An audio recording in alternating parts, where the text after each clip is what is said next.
Observe the subtle tension that precedes the unleashing of harsh words. A furrowed brow, a tightened jaw, a flicker of anger in the eyes, these are the precursors to verbal volleys that can wound and divide.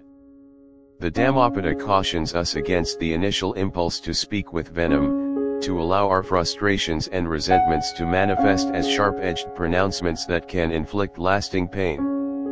The very act of forming unkind words sets in motion a chain reaction with potentially damaging repercussions.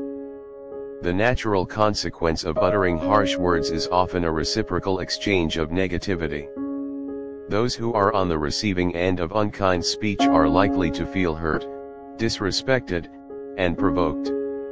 This pain can easily transform into resentment, fueling a desire to retaliate in kind.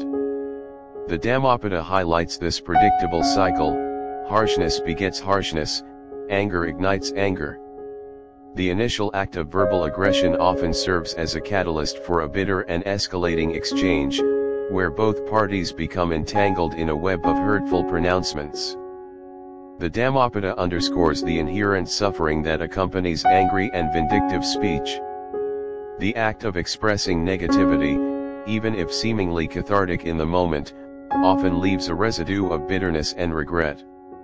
The harsh words spoken linger in the air, creating a toxic atmosphere and damaging relationships.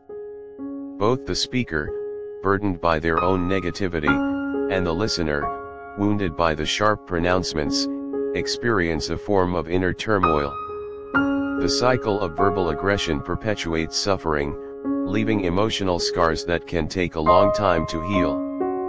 The concluding metaphor of the verse is particularly potent: retribution will overtake you, like a weapon turned back upon oneself. The harsh words we project outward, fueled by anger and ill will, carry a karmic weight that inevitably returns to us. The pain we inflict through our speech, whether intentional or impulsive, will eventually be mirrored back in our own experience. This principle of karmic boomerang underscores the interconnectedness of our actions and their consequences, reminding us that the suffering we inflict upon others ultimately leads to our own suffering.